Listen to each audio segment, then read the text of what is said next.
ಗಣೇಶ ಪಂಚರತ್ನ ಮಾದರೇಣ ಯೋನ್ವಹಂ ಪ್ರಜಲ್ಪತಿ ಪ್ರಭಾತಕೆ ಹೃದಯ ಸ್ಮರಂ ಗಣೇಶ್ವರಂ ಅರೋಗತಾಂ ಅದೂಷಿತಾಂ ಸುಸಾಹಿತಿಂ ಸುಪುತ್ರತಾಂ ಸಮಾಯುತಾಯ ರಾಷ್ಟ್ರಭೂತಿ ಮಭ್ಯುಪೈತಿ ಸೋಚಿರಾತ್. ವೀಕ್ಷಕರೇ ನಮಸ್ಕಾರ. ನಾವು ಇದುವರೆಗೆ ಸುಮಾರು ಜ್ಯೋತಿರ್ಲಿಂಗಗಳ ವಿಷಯ ತಿಳ್ಕೊಂಡಿದ್ದೀವಿ. ಇವತ್ತು ಕೊನೆಯದಾದ ಜ್ಯೋತಿರ್ಲಿಂಗ ಅಂದರೆ ಕೇದಾರನಾಥ. ಈ ಜ್ಯೋತಿರ್ಲಿಂಗದ ವಿಷಯವನ್ನು ಇವತ್ತು ನಾವು ಮನನ ಮಾಡೋಣ. ಕೇದಾರನಾಥ ಹಿಮಾಲಯದಲ್ಲಿರುವ ಈ ತೀರ್ಥಕ್ಷೇತ್ರದ ಪರಿಸರ ವರ್ಣಿಸಲು ಅಸಾಧ್ಯ. ಇದು ಪರಿಸರವನ್ನು ಹೇಳೋದಕ್ಕೆ ತುಂಬ ಕಷ್ಟ ಆಗುತ್ತೆ. ಅಂದರೆ ತುಂಬ ವಿಶಾಲವಾಗಿದೆ ಅದರ ವಿಷಯ. ಮುಗಿಲ ಪಂಕ್ತಿಯನ್ನು ಭೇದಿಸಿ ಗಗನವನ್ನು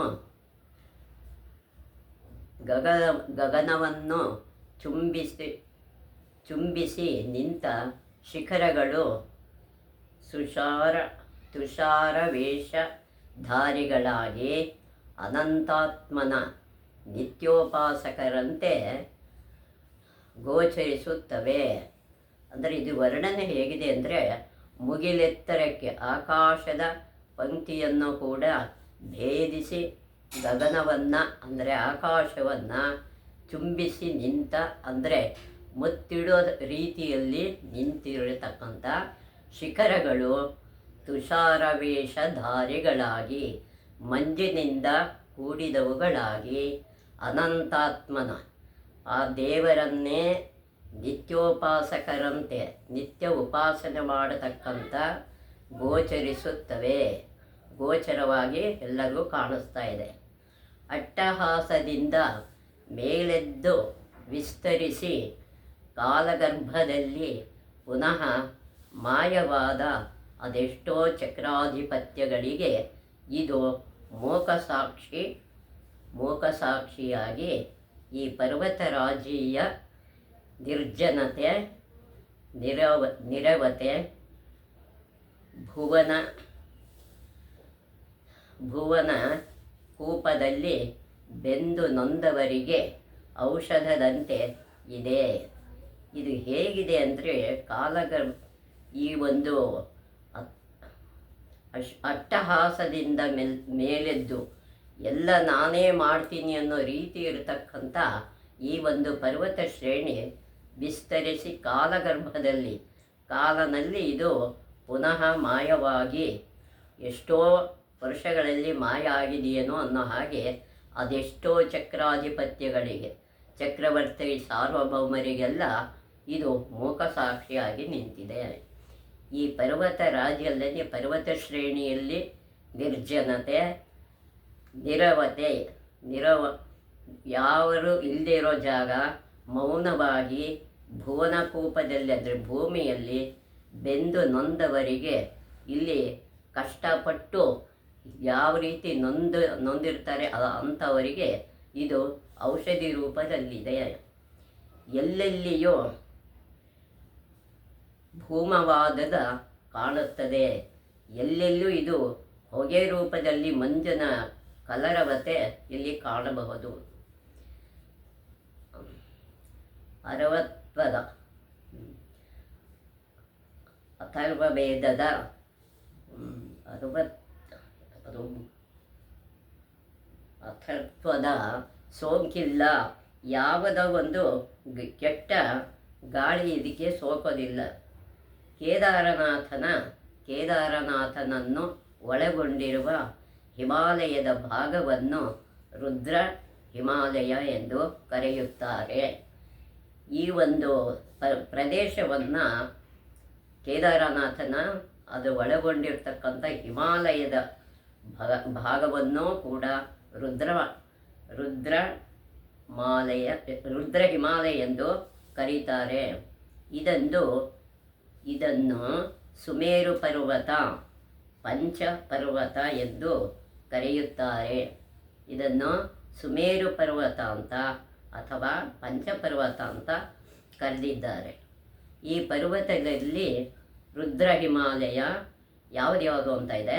ಇದರಲ್ಲಿ ರುದ್ರ ಹಿಮಾಲಯ, ವಿಷ್ಣುಪುರಿ, ಬ್ರಹ್ಮಪುರಿ, ಉಗ್ರಕಾಂತ ಮತ್ತು ಸ್ವರ್ಗಾರೋಹಣ ಎಂಬ ಐದು ಶಿಖರಗಳು ಇರುವುದರಿಂದ ಇದನ್ನು ಪಂಚಪರ್ವತ ಎಂದು ಕರೆದಿದ್ದಾರೆ.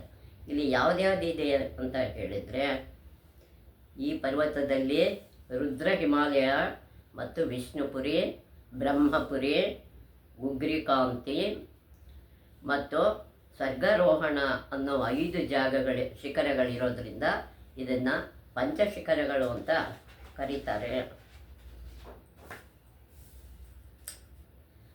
ಕರೆಯುತ್ತಾರೆ. ಈ ಸ್ವರ್ಗಾರೋಹಣ ಶಿಖರವನ್ನೇರುವಾಗ ಧರ್ಮರಾಯನ ತಮ್ಮಂದಿರು ಶರೀರವನ್ನು ತ್ಯಜಿಸಿದರು. ಸ್ವರ್ಗಾರೋಹಣಕ್ಕೆ ಹೋಗುವಾಗ ಧರ್ಮರಾಯ ಮೊದಲಾಗಿ ಈ ಪರ್ವತವನ್ನು ಏರ್ತಾ ಇರುವಾಗ ಅವರ ತಮ್ಮಂದಿರು ಇಲ್ಲೇ ಶರೀರ ತ್ಯಾಗ ಮಾಡಿದರು. ಗಂಧಮಾದನವು ರುದ್ರ ಹಿಮಾಲಯದ ಒಂದು ಭಾಗವಾಗಿದೆ. ಗಂಧಮಾದನ ಪರ್ವತ ಅಂತ ಇದೆ, ಇದು ರುದ್ರ ಹಿಮಾಲಯದ ಒಂದು ಭಾಗವಾಗಿದೆ. ಕೇದಾರನಾಥ ಒಂದು ಪ್ರಾಚೀನ ಶಿವಕ್ಷೇತ್ರ. ಕೇದಾರನಾಥ ಅನ್ನೋದು ಒಂದು ಪ್ರಾಚೀನ ಶೈವ ಕ್ಷೇತ್ರ. 12 ಜ್ಯೋತಿರ್ಲಿಂಗಗಳಲ್ಲಿ ಇದು ಒಂದಾಗಿದೆ. ಶಿವಪುರಾಣದ ಕೋಟಿರುದ್ರ ಸಂಹಿತೆಯಲ್ಲಿ ಕೇದಾರನಾಥನಿಗೆ ಸಂಬಂಧಿಸಿದ ಒಂದು ಕಥೆ ಇದೆ. ಇದು ಶಿವಪುರಾಣದ ಕೋಟಿರುದ್ರ ಸಂಹಿತೆಯಲ್ಲಿ ಇದಕ್ಕೆ ಸಂಬಂಧಪಟ್ಟ ಒಂದು ಕಥೆ ಇದರಲ್ಲಿ ಬರುತ್ತೆ. ನರನಾರಾಯಣರು ಬದರಿಕಾಶ್ರಮದಲ್ಲಿ ತಪಸ್ಸು ಮಾಡುತ್ತಿದ್ದರು. ಇವರು ನರನಾರಾಯಣರು ಅಂದರೆ ಅವರು ಋಷಿಗಳು. ಆಗ ಇವರು ನರನಾರಾಯಣರಾಗಿರ್ತಾರೆ.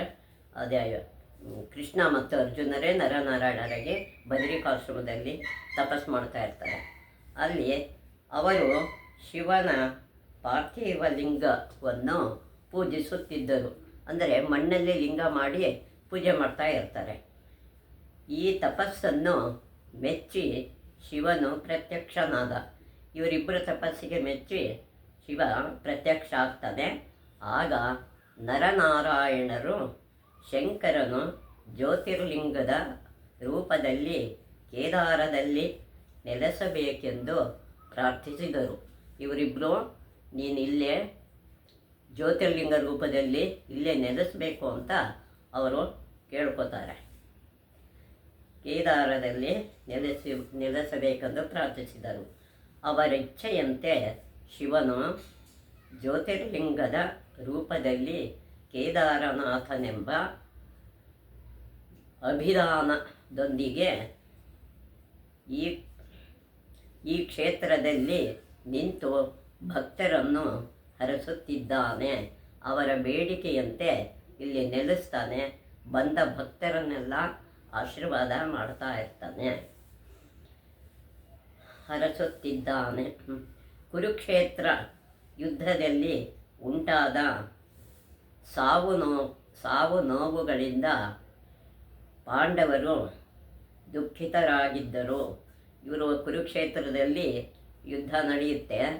ಆ ಯುದ್ಧ ನೋಡಿ ಇವರು ಅದರಲ್ಲಿ ತುಂಬ ನೊಂದಿರ್ತಾರೆ. ಇಷ್ಟು ಜನ ಸತ್ರಲ್ಲ ಅನ್ನೋ ಪಾಂಡವರಿಗೆ ದುಃಖ ಆಗಿರುತ್ತೆ. ಆಗ ಭಗವಾನ್ ವೇದವ್ಯಾಸರು ಪಾಂಡವರಿಗೆ ಕೇದಾರನಾಥನನ್ನು ಪೂಜಿಸಿ ಮನಃಶಾಂತಿ ಪಡೆಯುವಂತೆ ಸೂಚಿಸಿದರು. ಇದಕ್ಕೆ ಅವರಿಗೆ ಸಮಾಧಾನ ಹೇಳೋಕ್ಕೆ ವೇದವ್ಯಾಸರು ಪಾಂಡವರಿಗೆ ಹೇಳ್ತಾರೆ, ಕೇದಾರನಾಥನನ್ನು ಪೂಜಿಸಿ ಮನಃಶಾಂತಿಯನ್ನು ಪಡೀರಿ ಅಂತ ಅವರು ಸೂಚಿಸ್ತಾರೆ. ಅಂತೆಯೇ ಪಾಂಡವರು ದ್ರೌಪದಿ ಕುಂತಿ ಸಮೇತರಾಗಿ ಇಲ್ಲಿಗೆ ಬಂದು ಕೇದಾರನನ್ನು ಪೂಜೆ ತಪಸ್ಸುಗಳನ್ನು ಮಾಡಿದರು. ತಪಸ್ಸು, ಪೂಜೆ ಇದನ್ನೆಲ್ಲ ಮಾಡಿ ಕೇದಾರನಾಥ ಲಿಂಗವನ್ನು ಪೂಜೆ ಮಾಡ್ತಾರೆ. ಈ ಇದು ಈ 5 ಮಂದಿಯ ಮೂರ್ತಿಗಳು ಮಂದಿರದಲ್ಲಿವೆ. ಅಲ್ಲಿ ಕೇದಾರನಾಥನ ಮಂದಿರದಲ್ಲಿ ಇವರ 5 ಜನರ ಮೂರ್ತಿಗಳು ಇಲ್ಲಿ ಇದೆ. ಈ ಮಂದಿರವನ್ನು ಕಟ್ಟಿಸಿದವರು ಪಾಂಡವರೇ ಎಂಬ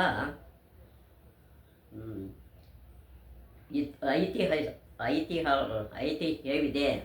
ಇದನ್ನು ಕಟ್ಟಿಸಿದ್ರು ಪಾಂಡವರೇ ಕಟ್ಟಿದ್ರು ಅಂತ ಇತಿಹಾಸ ಇಲ್ಲಿ ಹೇಳುತ್ತೆ. ಮಹಾಪ್ರಸ್ಥಾನಕ್ಕಾಗಿ ಅಂದರೆ ಸ್ವರ್ಗಾರೋಹಣಕ್ಕಾಗಿ ಇವರು ನಡ್ಕೊಂಡೇ ಬರೋದು ಶರೀರ ಸಮೇತರಾಗಿ.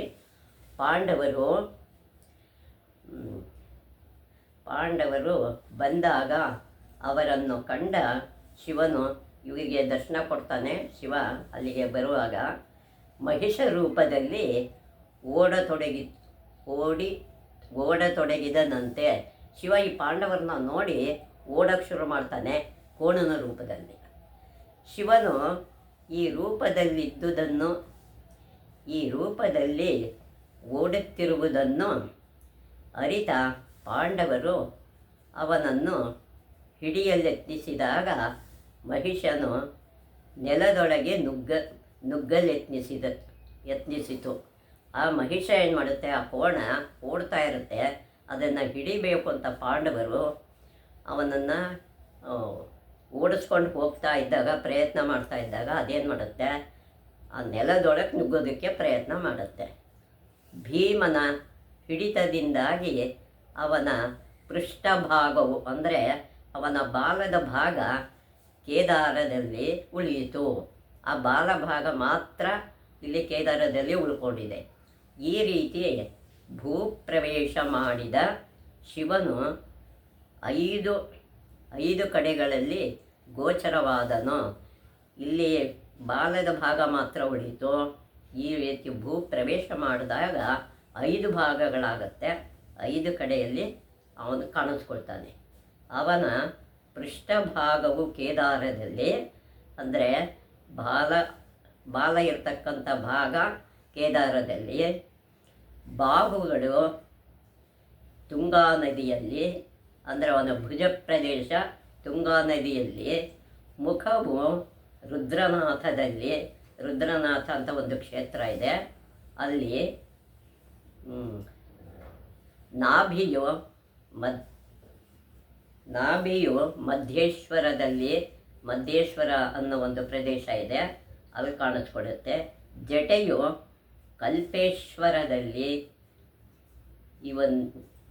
ಕಲ್ಪೇಶ್ವರದಲ್ಲಿ ಇವೆ ಎಂದು ಎನ್ನುತ್ತಾರೆ. ಇವೆಲ್ಲ ಒಂದೊಂದು ಕಡೆ ಬೇರೆ ಬೇರೆ ಭಾಗಗಳಾಗಿ ಇದೆ ಅಂತ ಜನಗಳ ಒಂದು ಅಭಿಪ್ರಾಯ ಇದೆ. ಈ 5 ಕ್ಷೇತ್ರಗಳನ್ನು ಒಟ್ಟಾರೆಯಾಗಿ ಪಂಚಕೇದಾರಗಳೆಂದು ಕರೆಯುತ್ತಾರೆ. ಇದನ್ನು ಪಂಚಕೇದಾರ ಅಂತ 5 ಲಿಂಗಗಳನ್ನು ಸೇರಿಸಿ ಕೇದಾರಕ್ಕೆ ಹೆಸರಿದೆ. ಕೇದಾರ ಯಾತ್ರಿಕರು ಮೊದಲು ಜಮುನೋತ್ರಿ ಮತ್ತು ಗಂಗೋತ್ರಿಗಳಿಗೆ ಹೋಗಿ ಅಲ್ಲಿ ಕೇದಾರನಾಥನ ಅಭಿಷೇಕಕ್ಕಾಗಿ ಯಮುನೆ ಮತ್ತು ಗಂಗೆಯ ತೀರ್ಥವನ್ನು ಸಂಗ್ರಹಿಸುತ್ತಾರೆ. ಮೊದಲೇನು ಮಾಡ್ತಾರೆ, ಕೇದಾರನ ಯಾತ್ರಿಕರು ಏನು ಮಾಡ್ತಾರೆ, ಮೊದಲು ಜಮುನೋತ್ರಿಯನ್ನು ಮತ್ತು ಗಂಗೋತ್ರಿಗಳಿಗೆ ಹೋಗ್ತಾರೆ. ಅಲ್ಲಿ ಸಂದರ್ಶನ ಮಾಡ್ತಾರೆ. ಅಲ್ಲಿ ಹೋಗಿ ಕೇದಾರನಾಥನಿಗೆ ಅಭಿಷೇಕಕ್ಕಾಗಿ ಯಮುನೆ ಮತ್ತು ಗಂಗೆ ತೀರ್ಥವನ್ನು ತಗೊಂಡು ಬಂದು ಸಂಗ್ರಹಿಸ್ಕೊಂಡು ಬಂದು ಇಲ್ಲಿ ಈ ಕಾರಣದಿಂದ ಯಾತ್ರಿಕರು ಹರಿದ್ವಾರ, ಋಷಿಕೇಶದಿಂದ ದೇವಪ್ರಯಾಗಕ್ಕೆ ತೆರಳಿ ಮುಂದುವರಿಯುತ್ತಾರೆ. ಇಲ್ಲಿಂದೆಲ್ಲ ತಗೊಂಡು ಕೇದಾರನ್ನು ಅಭಿಷೇಕಕ್ಕೆ ಯಮುನೆ ನೀರು, ಗಂಗೆ ನೀರು, ತೀರ್ಥನ ತಗೊಂಡು ಸಂಗ್ರಹಿಸ್ತಾ ಮುಂದೆ ಎಲ್ಲಿ ಬರ್ತಾರೆ. ಈ ಕಾರಣದಿಂದ ಯಾತ್ರಿಕರು ಹರಿದ್ವಾರ, ಋಷಿಕೇಶ ಮತ್ತು ದೇವಪ್ರಯಾಗ ಅಂತ ಇಲ್ಲಿಗೆ ಪ್ರಯಾಗಕ್ಕೆ ತೆರಳಿ ಮುಂದುವರಿತಾರೆ ಈ ಯಾತ್ರಿಕರು.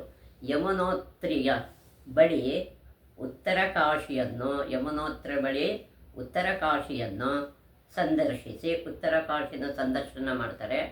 ಗಂಗೋತ್ರಿಗೆ ತೆರಳುತ್ತಾರೆ. ಅದೇ ಸಂದರ್ಶನ ಮಾಡಿ ಮುಂದೆ ಗಂಗೋತ್ರಿಗೆ ಹೋಗ್ತಾರೆ. ಮುಂದೆ ತ್ರಿಜುಗಿ ನಾರಾಯಣ ಅನ್ನೋ ಜಾಗ ಇದೆ, ತ್ರಿಜುಗಿ ನಾರಾಯಣ ಅಂತ. ಮತ್ತು ಗೌರಿಕುಂಡದ ಮೂಲಕ ಕೇದಾರನನ್ನು ತಲುಪುತ್ತಾರೆ. ಗೌರಿ ಶಂಕರ ಶಿಖರ ಅಂತ ಇದೆ, ಗೌರಿಕುಂಡದಲ್ಲಿ ಅಲ್ಲಿ ಎಂಥದ ಗೌರಿಕುಂಡದ ಮೂಲಕ ಕೇದಾರವನ್ನು ತಲುಪ್ತಾರೆ. ಋಷಿಕೇಶದಿಂದ ನೇರವಾಗಿ ದೇವಪ್ರಯಾಗ ಕ್ಷೇತ್ರಕ್ಕೆ, ಶ್ರೀನಾಗರ, ರುದ್ರಪ್ರಯಾಗ ಮತ್ತು ಕಿಮಠೇಶ್ವರ, ಕಿಮಠೇಶದ ಮೂಲಕವಾಗಿಯೂ ಕೇದಾರವನ್ನು ತಲುಪಬಹುದು. ಇದು ಗುಕಿಮೇಠ ಅಂತ ಇದೆ, ಗುಕಿಮಠದ ಮೂಲಕವಾಗಿ ಅದು ಕೇದಾರವನ್ನು ತಲುಪ್ತಾರೆ. ಇದೆಲ್ಲ ಇಲ್ಲಿ ವೀರಶೈವರ ಒಂದು ಪೀಠವನ್ನು ಇಲ್ಲೇ ಕೇದಾರನಾಥದಲ್ಲಿ ಇದೆ. ಕೇದಾರದ ಬಳಿ ಮಂದಾಕಿನಿ ಹುಟ್ಟುತ್ತಾಳೆ. ಮಂದಾಕಿನಿ ಅನ್ನೋ ನದಿ ಇಲ್ಲೇ ಹುಟ್ಟೋದು. ಉಗಮ ಸ್ಥಳದಿಂದ ಸುಮಾರು 45 ಮೈಲಿ ದೂರದಲ್ಲಿ ರುದ್ರಪ್ರಯಾಗದ ಬಳಿ ಅಲಕಾನಂದೆಯನ್ನು ಸೇರುತ್ತಾಳೆ. ಸುಮಾರು 45 ಮೈಲ್ ದೂರದಲ್ಲಿ ರುದ್ರಪ್ರಯಾಗದ ಬಳಿ ಅಲಕಾನಂದೆಯನ್ನು ಈ ಮಂದಾಕಿನಿ ನದಿ ಸೇರುತ್ತೆ. ಈ ನದಿಯಲ್ಲಿ ಸ್ನಾನ ಮಾಡುವುದು ಅತ್ಯಂತ ಪುಣ್ಯಕರ.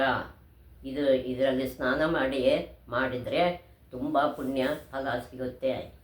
ಈ ಪರ್ವತ ಸುಮಾರು 23,000 ಅಡಿಗಳಷ್ಟು ಎತ್ತರವಿದೆ. 23,000 ಅಡಿ ಎತ್ತರ ಇದೆ. ಮಂದಿರವು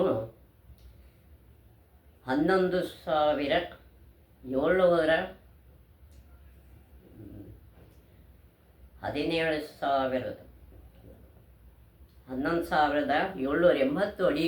ಅಡಿಗಳಷ್ಟು ಎತ್ತರದಲ್ಲಿದೆ. ಅಷ್ಟು ಎತ್ತರದಲ್ಲಿ ಈ ಪರ್ವತ ಶಿಖರ ಇದೆ. ಕೇದಾರಕ್ಕೆ ಹೋಗುವ ಮಾರ್ಗದಲ್ಲಿ ಅತ್ಯಂತ ರಮ್ಯ ದೃಶ್ಯಗಳಿವೆ. ನೋಡೋದಕ್ಕೆ ಸುಂದರವಾದ ಒಂದು ದೃಶ್ಯಗಳನ್ನು ಇಲ್ಲಿ ನಾವು ಕಾಣಬಹುದು. ಮಾರ್ಗದ ಎಡಬಲಗಳಲ್ಲಿ ಭೀಮಾಕಾರದ ಮಂಜಿನ ರಾಶಿಗಳು, ಇಲ್ಲಿ ಭೀಮಾಕಾರದ ಅಷ್ಟು ಎತ್ತೆತ್ತರದ ಮಂಜಿನ ರಾಶಿಗಳಿರುತ್ತೆ. ಮದ್ದಾನೆಯಂತೆ ಬಿದ್ದಿರುತ್ತವೆ. ಅದು ಎತ್ತರಕ್ಕೂ ಇರುತ್ತೆ, ಮದ್ದಾನೆಯಂತೆ ಕೆಳಗಡೆ ಬಿದ್ದಿರುತ್ತವೆ ಮಂಜಿನ ರಾಶಿಗಳು. ಮಂದಾಕಿನಿ ಮಂಜಿನ ಕೆಳಗೆ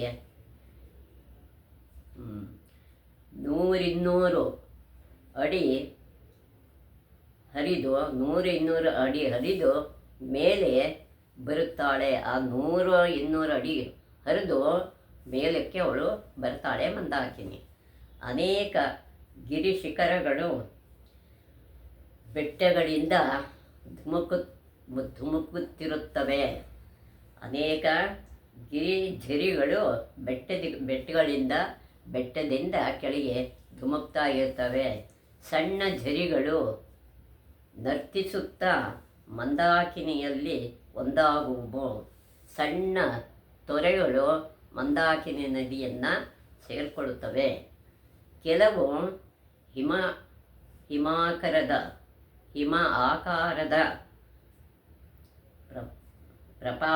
ಪ್ರಪಾತಗಳು 100 ಅಡಿ ಒಂದೇ ನೆಗೆತಕ್ಕೆ ಹಾರುವವು.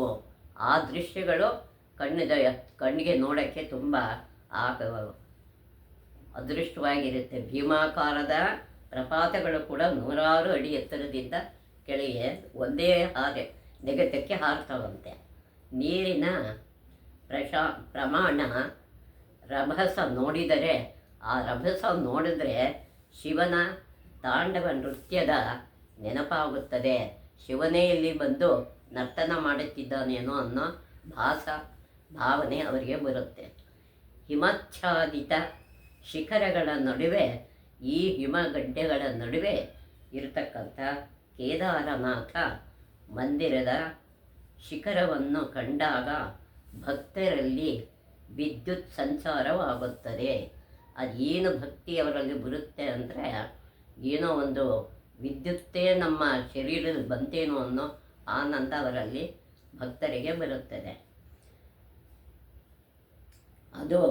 ಅದುವರೆಗಿನ ಶ್ರಮ ಇದ್ದಕ್ಕಿದ್ದಂತೆ ಮಾಯವಾಗುತ್ತದೆ. ಆ ಬಂದ ಶ್ರಮ ಎಲ್ಲ ಅಲ್ಲಿ ಹೋಗಿದ ತಕ್ಷಣ ಎಲ್ಲ ಮಾಯ ಆಗಿಬಿಡುತ್ತೆ. ಗರ್ಭಗುಡಿಯಲ್ಲಿ ಬೃಹತ್ ಲಿಂಗವಿದೆ. ದೊಡ್ಡದೊಂದು ಬೃಹದಾಕಾರದ ಲಿಂಗ ಒಳಗಡೆ ಇದೆ. ಒರಟಾದ ಸುಮಾರು 4 ಅಡಿ ಎತ್ತರದ ಕಲ್ಲು ಬಂಡೆಯಂತಿರುವ ಶಿಲೆಯೇ ಇಲ್ಲಿನ ಲಿಂಗ. 4 ಅಡಿ ಎತ್ತರ ಇದೆಯಂತೆ ಆ ಬಂಡೆ. ಒರಟಾದ ಬಂಡೆ, ಸುಮಾರು 4 ಅಡಿ ಎತ್ತರದಲ್ಲಿ ಆ ಕಲ್ಲು ಬಂಡೆನೇ ಅಂತಿರುವ ಈ ಶಿಲೆ ಇಲ್ಲಿಯ ಲಿಂಗ ಆಗಿದೆ. ಇದರ ಅಗಲವೇ ಸುಮಾರು 6 ಅಡಿ ಅರ್ಧಗೋಳಾಕಾರವಾಗಿದೆ. ಅಂದರೆ 6 ಅಡಿ ಅಗಲ ಇದ್ದರೆ ಅದು ಗೋಳಾಕಾರವಾಗಿ ಅರ್ಧ ಗೋಳಾಕಾರವಾಗಿದೆ. ಮೇಲೆ ನೋಟಕ್ಕೆ ಇದು ಶಿಲ್ಪಿಯ ಕೈಚಳಕ ಕಾಣದ ಕಲ್ಲು ಬಂಡೆ. ಆ ಶಿಲ್ಪಿ ಯಾರು ಕೆತ್ತಿಲ್ಲ, ಅದಕ್ಕೆ ಶಿಲ್ಪಿನೇ ಕಂಡಿಲ್ಲ ಅದು. ಆದರೆ ಆ ಲಿಂಗದ ರೂಪದಲ್ಲಿ ಆ ಬಂಡೆ ಇದೆ. ಆದರೆ ಭಕ್ತರ ಕಣ್ಣಿಗೆ ಚಿನ್ಮಯ, ಅಂದರೆ ಅಷ್ಟು ಶೋಭಾಯಮಾನಿದೆ. ಮನಸ್ಸಿಗೆ ಚಿನ್ಮಯ ರೂಪದಲ್ಲಿ ಕಾಣಿಸ್ತಾನೆ. ಭಕ್ತರು ಇವನ ಬಳಿ ತಮ್ಮ ಹೃದಯದ ಭಾಷೆಯಲ್ಲಿ ಮಾತನಾಡುವರು. ತಮ್ಮ ಹೃದಯದಿಂದ ದೇವರನ್ನೇ ಮಾತಾಡಿಸ್ತಾರೇನೋ ಅನ್ನೋ ಭಾವನೆ ಅಲ್ಲಿ ಬರುತ್ತೆ. ಸ್ತುತಿಸುವರು, ಸ್ತೋತ್ರ ಮಾಡ್ತಾರೆ, ಕಂಬನಿ ಸುರಿಸುವರು. ಆ ದೇವರನ್ನು ನೋಡಿ ನಮ್ಮ ಕಟ್ಟೆಲ್ಲ ಪರಿಹಾರ ಮಾಡು ಅಂತ ತಮ್ಮ ಕಣ್ಣೀರಿನಿಂದ ತಬ್ಬಿಕೊಳ್ತಾರಂತೆ. ಆ ಲಿಂಗವನ್ನು ತಬ್ಬಿಕೊಳ್ಳುವರು. ಗಂಗಾ ಯಮುನಾ ನದಿಗಳನ್ನು ಅಭಿಷೇಕ ಮಾಡುವರು. ಆ ತೀರ್ಥದಿಂದ ಅದಕ್ಕೆ ಅಭಿಷೇಕ ಮಾಡ್ತಾರೆ. ಬೆಣ್ಣೆ ಲೇಪಿಸುವರು, ಬೆಣ್ಣೆ ಅಲಂಕಾರ ಮಾಡ್ತಾರೆ. ಅಷ್ಟೇ ಅಲ್ಲ, ತಮ್ಮ ಇಡೀ ಬಾಳಿನ ಹೊರೆಯನ್ನು ಶಿವನಡಿಯಲ್ಲಿ ಇಡುವರು. ಶಿವನ ಪಾದಗಳಲ್ಲಿ ತಮ್ಮ ಕಷ್ಟಗಳನ್ನೆಲ್ಲ ಅಲ್ಲಿ ಒಪ್ಪಿಸ್ತಾರೆ. ಒಳಗೆ ಅಖಂಡ ಜ್ಯೋತಿ ಉರಿಯುತ್ತಿರುತ್ತದೆ. ಅಖಂಡ ಜ್ಯೋತಿ ಯಾವಾಗಲೂ ಅಲ್ಲಿ ಉರಿತಾ ಇರುತ್ತೆ. ಶ್ರೀಕೃಷ್ಣ ಶಿವಪಾರ್ವತಿಯರ ವಿಗ್ರಹಗಳು ಇವೆ. ಇಲ್ಲಿ ಶ್ರೀಕೃಷ್ಣನ ವಿಗ್ರಹ, ಶಿವಪಾರ್ವತಿಯರ ವಿಗ್ರಹಗಳು ಇದೆ. ಮಂದಿರದ ಹೊರಗೆ ಈಶಾನ್ಯ ಕುಂಡ ಅಂತ ಇದೆ. ಅಮೃತಖಂಡ, ಹಂಸಕುಂಡ ಮತ್ತು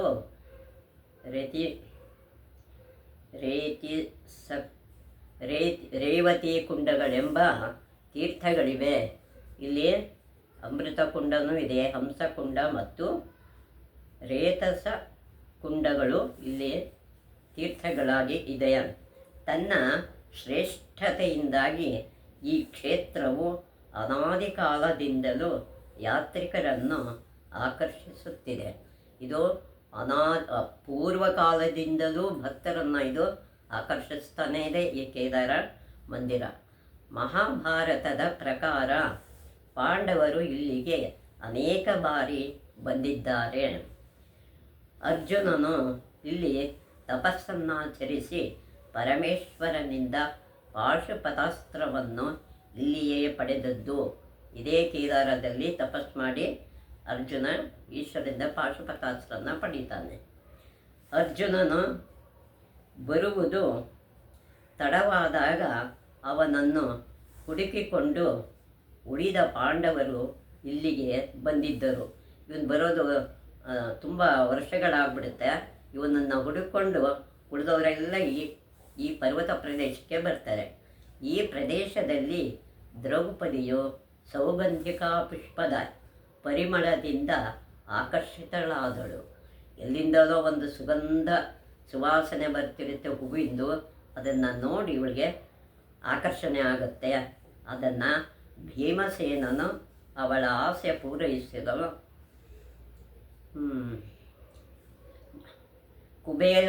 ಕುಬೇರನ ಸರೋವರಕ್ಕೆ ತೆರಳುತ್ತಾನೆ. ಅಲಕಾನಂದಿಯ ಮಾರ್ಗವಾಗಿ ಅಲ್ಲಿಗೆ ಹೋಗ್ತಾನೆ, ಆ ಸರೋವರಕ್ಕೆ. ಆ ದಾರಿಯಲ್ಲಿ ಅಣ್ಣ ಹನುಮನ ದರ್ಶನವೂ ಅವನಿಗಾಯಿತು. ಅವರಣ್ಣ ಹನುಮಂತನ ದರ್ಶನ ಇವನಿಗೆ ಭೀಮನಿಗೆ ದೊರೆಯುತ್ತೆ. ಕೊನೆಗೆ ಪಾಂಡವರು ತಮ್ಮ ಅಂತಿಮ ಪ್ರವಾಸವನ್ನು ಇಲ್ಲೇ ಮಾಡಿದ್ದು.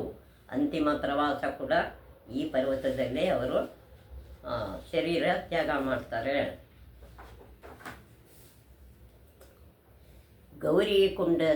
ಗೌರಿಕುಂಡದಿಂದ ಕೇದಾರದವರೆಗಿನ ಸುಮಾರು 11 ಮೈಲಿ ರಸ್ತೆ ಅತ್ಯಂತ ದುರ್ಗಮವಾಗಿದೆ. ತುಂಬ ಅಂದರೆ ಬೆಟ್ಟ ಗುಡ್ಡ ಕಾಡುಗಳು ಇವೆಲ್ಲ ದಾಟ್ಕೊಂಡು ಹೋಗಬೇಕು. 11 ಮೈಲಿ ದೂರ ತುಂಬ ಕಷ್ಟವಾಗಿ ನಡ್ಕೊಂಡು ಹೋಗಬೇಕು.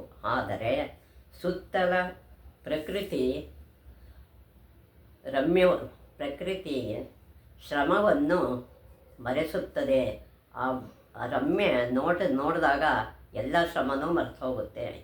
ಗೌರಿಕುಂಡದಲ್ಲಿ ಬೀಸಿ ನೀರಿನ ಬುಗ್ಗೆಗಳಿವೆ. ಬಿಸಿ ನೀರಿನ ಬುಗ್ಗೆಗಳು ಅಲ್ಲಿ ಗೌರಿಕುಂಡದಲ್ಲಿ ಇದೆ. ಕಾರ್ತಿಕೇಯನಿಗೆ ಜನ್ಮವಿತ್ತ ಬಳಿಕ ಗೌರಿಯು ಇಲ್ಲಿ ಸ್ನಾನ ಮಾಡಿದಳಂತೆ. ಗೌರಿ ಇದರಲ್ಲಿ ಸ್ನಾನ ಮಾಡ್ತಾಳಂತೆ ಕಾರ್ತಿಕೇಯನ ಜನ್ಮ ಆದಮೇಲೆ. ಯಾತ್ರಿಕರು ಭಕ್ತಿಯಿಂದ ಇಲ್ಲಿ ಸ್ನಾನ ಮಾಡುತ್ತಾರೆ. ಭಕ್ತರು ಕೂಡ ಇಲ್ಲಿ ಸ್ನಾನ ಮಾಡ್ತಾರೆ ಆ ಗೌರಿಕುಂಡದಲ್ಲಿ. ಗುಪ್ತಕಾಶಿಯಿಂದ ಸ್ವಲ್ಪ ದೂರದಲ್ಲಿ ತ್ರಿಜುಗಿಯ ನಾರಾಯಣ ಅನ್ನೋದು ಒಂದು ಕ್ಷೇತ್ರ ಇದೆ. ಇಲ್ಲಿ ನಾರಾಯಣ ಮಂದಿರ, ರುದ್ರಕುಂಡ ಮತ್ತು ಬ್ರಹ್ಮಕುಂಡಗಳಿವೆ. ರುದ್ರ ಬ್ರಹ್ಮ ಈ ಕುಂಡಗಳೆಲ್ಲ ಇಲ್ಲಿ ಬರುತ್ತೆ. ಯಾತ್ರಿಕರು ಈ ಕುಂಡಗಳಲ್ಲಿ ಮಿಂದು ಸರಸ್ವತಿ ಕುಂಡದಲ್ಲಿ ತಕ್ಷಣ ತರ್ಪಣ ಕಾರ್ಯ ಮಾಡುತ್ತಾರೆ. ಇಲ್ಲೆಲ್ಲ ಸ್ನಾನ ಮಾಡಿ ಪಿತೃಗಳಿಗೆ ತರ್ಪಣ ಕೊಟ್ಟು ಅವ್ರ ಮುಂದೆ ಹೋಗ್ತಾರೆ. ಶ್ರೀಮನ್ನಾರಾಯಣನ ನಾಭಿಯಿಂದ ಸರಸ್ವತಿಯು ಹರಿದು ಬಂದು ಸರಸ್ವತಿ ಕುಂಡದಲ್ಲಿ ಬೀಳುವುದು ಇಲ್ಲಿ ನೋಡಬೇಕಾದ ವಿಶೇಷ. ಹರಿಯ ನಾಭಿಯಿಂದ ಸರಸ್ವತಿ ಹರಿತಾಳೆ. ಹರಿದು ಬಂದು ಸರಸ್ವತಿ ಕುಂಡದಲ್ಲಿ ಬೀಳುವುದನ್ನು ಇಲ್ಲಿ ಮಾತ್ರ ನೋಡಬೇಕಾದ ಒಂದು ವಿಶೇಷ ಜಾಗ ಅದು. ನಾರಾಯಣ ಮಂದಿರದ ಮುಂದಿರುವ ಅಗ್ನಿಕುಂಡವು ತ್ರೇತಾಯುಗದಿಂದಲೂ ಉರಿಯುತ್ತಾ ಬಂದಿದೆ. ಈ ಅಗ್ನಿಕುಂಡ ಅನ್ನೋದು ತ್ರೇತಾಯುಗದಿಂದನೂ ಉರಿತಾನೇ ಇದೆಯಂತೆ ಎಂಬುದು ಒಂದು ನಂಬಿಕೆ. ಈ ಅಗ್ನಿಕುಂಡದ ಸಮ್ಮುಖದಲ್ಲಿ ಶಿವಪಾರ್ವತಿಯರ ವಿವಾಹವಾಯಿತು.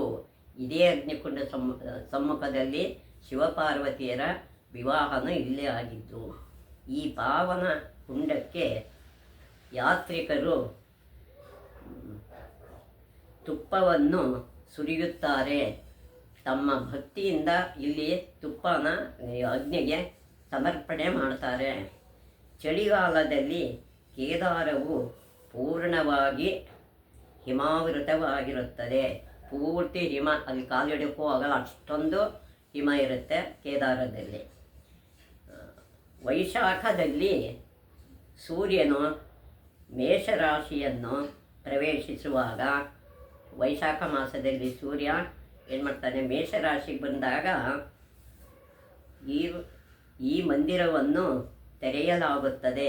ಈ ಮಂದಿರನ ಆವಾಗ ತೆರೀತಾರೆ ಭಕ್ತರಿಗೆ ನೋಡೋಕ್ಕೋಸ್ಕರ. ಪುನಃ ಸೂರ್ಯನು ವೃಶ್ಚಿಕವನ್ನು ಪ್ರವೇಶಿಸುವಾಗ ಮುಚ್ಚಲಾಗುತ್ತದೆ.